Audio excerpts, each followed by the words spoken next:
Fala pessoas, estamos começando mais um vídeo, mais uma resenha. Dessa vez nós vamos falar sobre esse livro aqui, ó.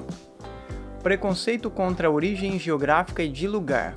Eu vou deixar o link na descrição se você quiser comprar esse livro, eu recomendo bastante, já vou adiantando. E se você fizer pelo link que nós indicamos, você ajuda a manter os nossos projetos. Bom, vamos lá, o livro não é tão extenso, ele tem 3 capítulos, mas ele é muito profundo, ele traz um tema muito importante, muito significativo para esse momento, né? Ou para a história do Brasil de forma geral, porque envolve uma região que sofre muito preconceito, que tem muito estigma, que tem muito estereótipo, que afeta consequentemente a nossa relação com o quê? Relação com o Nordeste, mas isso é feito a partir das reflexões sobre a questão do preconceito, sobre a questão do preconceito de região geográfica, a questão do preconceito de lugar. E para fazer essa reflexão ele começa falando sobre o que é preconceito e ao mesmo tempo relaciona com o que é estereótipo, como essas duas coisas estão juntas para formar uma visão sobre o outro, sobre si mesmo. Um processo que supostamente deveria ter sido mudado positivamente nesses últimos tempos, já que a gente tem uma carga de informação disponível, né, nas redes sociais,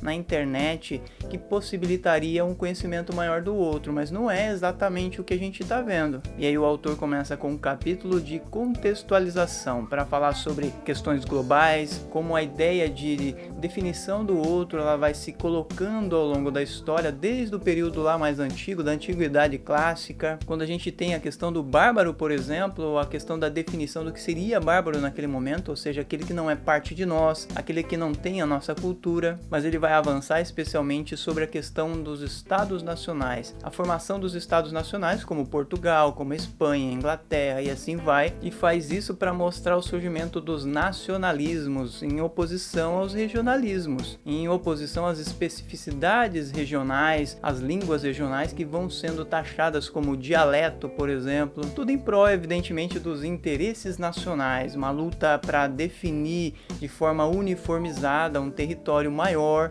e consequentemente impor uma língua oficial, impor uma cultura e impor uma educação cada vez mais oficializada. No capítulo 2 ele vai falar especificamente sobre o Estado brasileiro, sobre como vai se formando a nacionalidade brasileira. E aí ele vai fazendo um histórico das mudanças de sentido, as criações, né, as invenções das tradições brasileiras, dos mitos que teriam nos formado enquanto nação. Passa pelo romantismo, pelo indianismo, pelo sertanismo, fala sobre realismo, avança em relação, por exemplo, ao modernismo, fala também sobre os desenvolvimentos ideológicos, avanços econômicos, fala sobre o período Vargas, fala sobre o governo JK, fala sobre ditadura, fala sobre períodos mais recentes também, ou seja, ele fala sobre o século XIX especialmente, mas começando já lá do período colonial e vai falando sobre o período do século XIX, do Império, o período que vai sendo desenvolvido ao longo do século XX, as ideias, sempre de olho nos aspectos que vão fazendo de nós o que nós somos e consequentemente a definição do que seja nós e do que seja os outros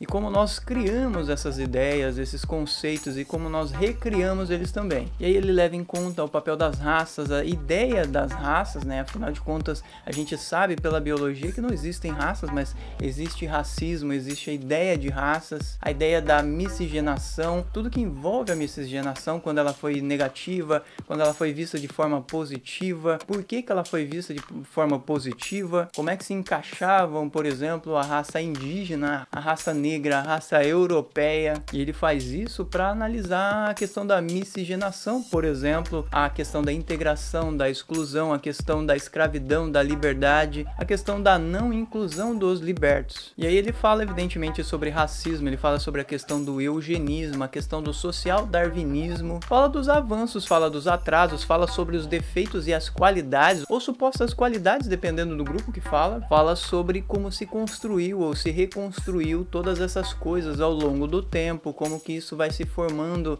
na cabeça das elites, dos grupos dominantes. Ele fala inclusive das cópias que nós fazíamos no século XIX das modas europeias, culturais, políticas, sociais. Fala da desilusão com o mundo civilizado dos europeus, especialmente a partir da Primeira Guerra, da Segunda Guerra, da crise de 29 que aconteceu nos Estados Unidos e que influenciou o mundo inteiro. Fala sobre o pós-Segunda Guerra, tudo que aconteceu depois disso, inclusive a contracultura, os movimentos de embate, especialmente culturais e ideológicos que vão acontecendo. E ele mostra como nós vamos nos tornando como brasileiros, no sentido plural, mais complexos, mais dinâmicos, mais difíceis de definir. E isso porque envolve uma série de fatores, como por exemplo o desenvolvimento econômico ao mesmo tempo que a gente tem crise, ao mesmo tempo que a gente tem pobreza, o aumento da desigualdade social, a desigualdade econômica. Isso tudo é feito pelo autor para nos levar à compreensão do que seja o preconceito por origem geográfica. E aí tomar o Nordeste de forma específica e o nordestino no último capítulo.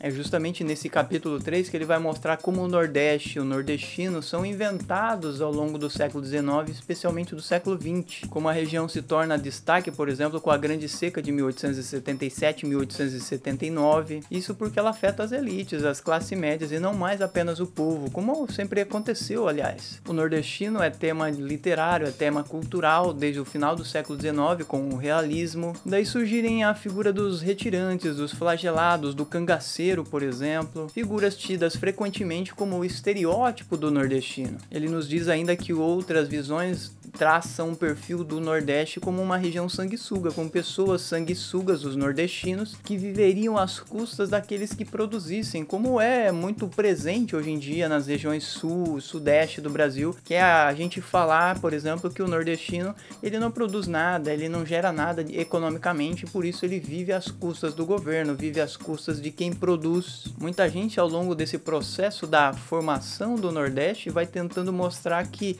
é um lugar da pobreza por excelência, que é o lugar do atraso, do subdesenvolvimento. Desde a década de 20, a década de 30, os trabalhadores já eram requeridos na chamada região sul, naquele momento região sul, hoje sudeste, especificamente em São Paulo, que era um estado que vinha se desenvolvendo de forma acelerada, graças ao café, que promovia a industrialização. E aí muitos trabalhadores vão para essa região, e muitos trabalhadores desses são de origem baiana, e por isso vão ser conhecidos genericamente os nordestinos ou os nortistas daquele momento como baianos. Isso porque era uma população em sua maioria negra, maioria pobre, uma população que se dedicava às atividades rurais ou às atividades pesadas que os imigrantes daquele momento não queriam fazer, atividades que eram desvalorizadas, como a construção civil, como o trabalho doméstico, por exemplo, além também do comércio informal. População que cultivava hábitos e costumes que eram vistos como pouco civilizados, como rudes, em descompasso com a polidez, os códigos que regem a urbanidade. E aí, genericamente, eram chamados de baianada,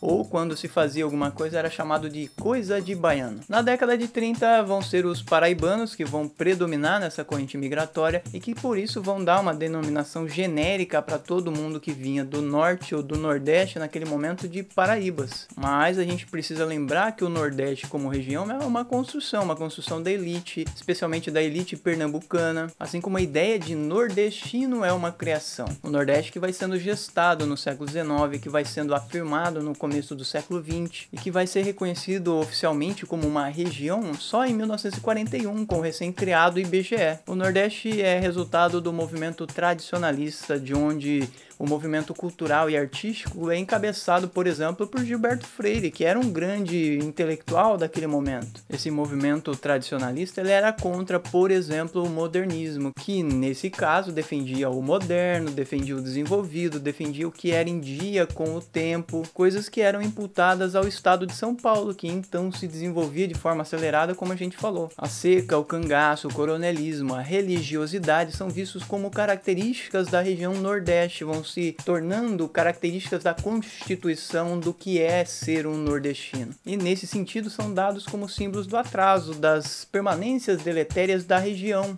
elementos que continuam alimentando o preconceito contra o Nordeste, contra os nordestinos atualmente. E aí o autor continua lembrando, que nesse sentido essas formas de falar de Nordeste, dos nordestinos, elas vão remetendo a elementos de uma sociedade rural, uma sociedade atrasada, uma sociedade pobre, uma sociedade rústica, das relações sociais violentas e discricionárias, da mesma forma que a questão da masculinidade, do cabra macho, do chamado cabra da peste, um homem reativo disposto a responder com rispidez, que aguenta os trabalhos mais penosos, que se sujeita, mas que se sujeita não deixando de ser macho. Da mesma forma que as mulheres são incluídas nessa masculinidade, uma coisa que aparece na produção cultural, especialmente na música, e aí o autor cita, por exemplo, Luiz Gonzaga, a ideia da mulher macho, aquela que fica no lugar do marido, que vai para lugares distantes à procura de emprego, mulher que aguenta, mulher que é forte como homem. Somado a tudo isso, mais uma vez a gente lembra, ou o autor nos lembra, né, que a gente tem a questão da visão racista, da questão herdada do eugenismo, do social darwinismo, que procura definir o nordestino como uma raça inferior em muitos casos. Daí se fala,